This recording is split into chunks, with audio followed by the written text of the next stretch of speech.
In this WrestleTalk news, more Charlotte Flair heat, WWE's 2022 pay-per-view plans, and my review of last night's Raw. Super click that subscribe button and enable notifications to always on for daily wrestling news videos. Support WrestleTalk! If you haven't been following the Charlotte Flair heat stories from the last few days, let me catch you up. Nobody likes her.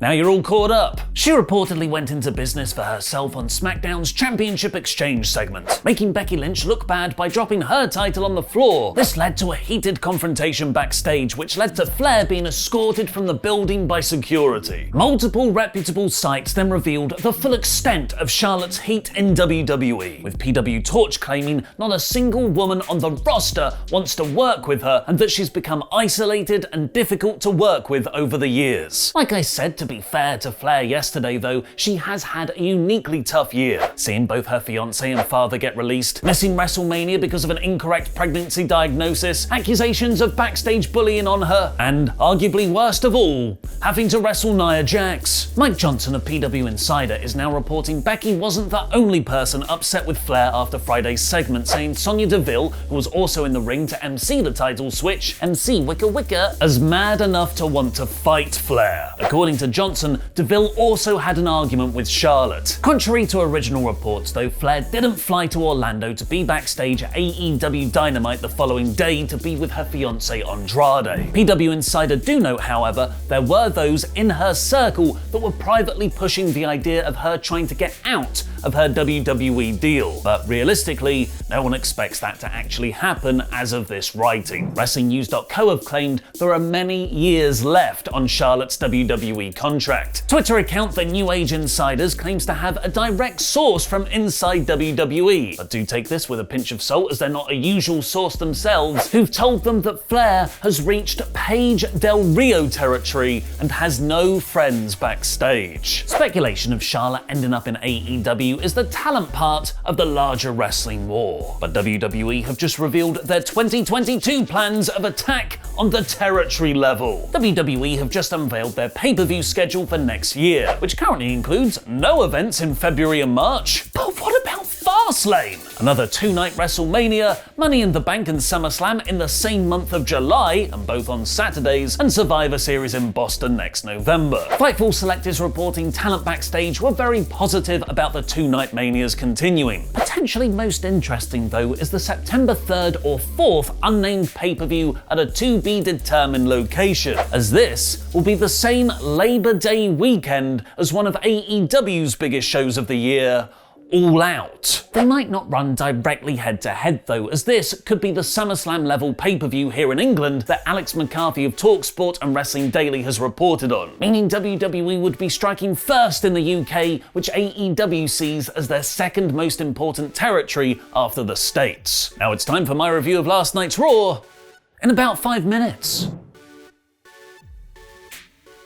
It's the season premiere of Monday Night SmackDown. I mean Monday Night Raw. Just now with the last few months of SmackDown feuds. Because, as the commentators said, everything changes tonight. Because he's a babyface WWE champion, Big E opened the show in the Drew McIntyre, Roman Reigns, John Cena cheerleader / narrator role, recapping the last few weeks worth of storylines and getting a big enter local hometown here pop. He asked, who next for him, which brought out Seth Rollins Big E to talk about his title wins, Rey Mysterio to list all his title wins, Finn Balor then came out to read off his championship reigns, and finally Kevin Owens to also count off all the belts he's won. WWE scriptwriters have now just resorted to copy and pasting wrestlers' Wikipedia pages. They had a brawl and Sonya Deville booked a fatal 4-way #1 contenders ladder match for tonight. The Dirty Dogs beat the Street Profits and Alpha Academy, mostly thanks to Amos taking out Montez Ford. This set up a Dirty Dogs versus Arcade Bro match for later in the night, which is a bit psychologically backwards, having the heels wrestle twice, putting them at a disadvantage. But it's hard to complain when RK Bro are so good right now. Happy Orton is one long hot tag piece of fire at the moment, and in a neat inversion of him usually getting the win, it was Riddle who got the better of Dolph Ziggler after an excellent final minute of near falls. This was one of the best things on the show, but I can't help but feel gutted they're not doing Adam Albright's comment on my news yesterday. I'd really enjoy a storyline where Riddle brought the crown jewel camel home to be his pet. He tells Randy it's hard to find camel food in the US,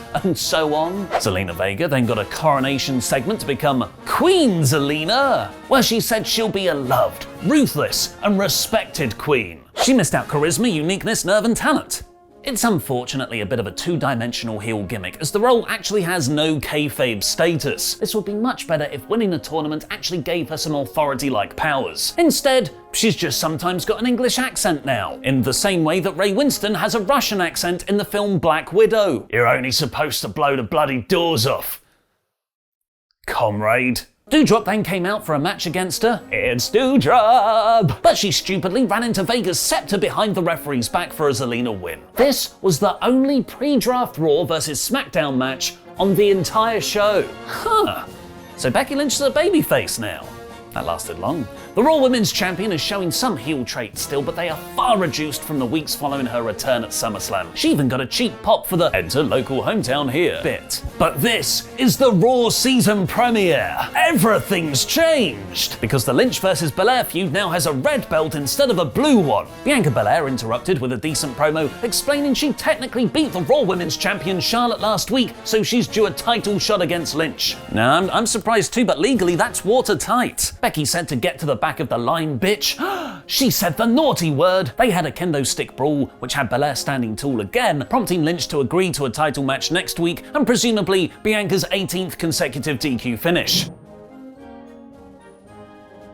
Sadly, the draft didn't give Teabag the gimmick overhaul he desperately needs, because he still has the face paint on and is still called Teabag. Instead, WWE have used the season premiere, where everything's changed, to slightly adjust Damian Priest's character. Their match barely went a minute before Teabag threw a giant commentary chair at Priest, which made Damian snap Hulk style, causing him to go on a rampage. I thought this was the most badass Priest has looked for a long time, who's been a bit limited with the I'm just happy to be here approach. Everything continued to change with the fresh new Raw match next, Carmella vs Liv Morgan. It was decent for the first few minutes they got, and Carmella won when Liv kind of got distracted by Corey Graves. Keith Bearcat Lee squashed Cedric Alexander after that. I'm not immediately into Lee's new character, nor the sudden Goldberg style blur before he hits a move, but at least he's being pushed.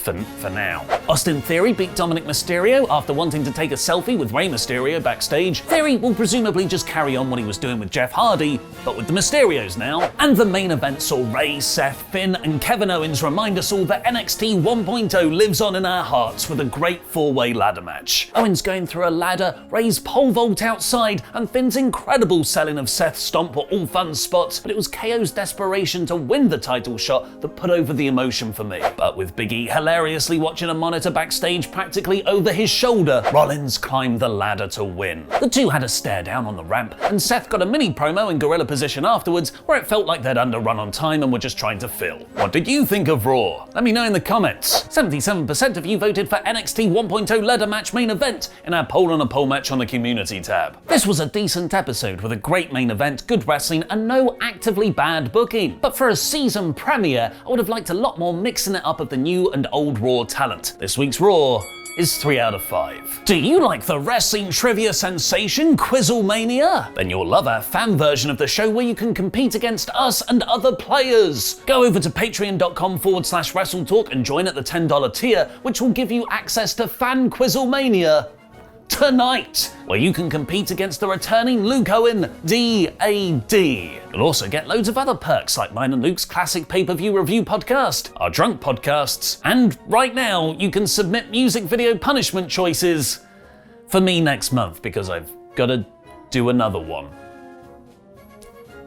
In this WrestleTalk news, nobody likes Charlotte Flair, AEW and Impact's relationship ending, Braun and Bray updates, a released WWE star to AEW and more.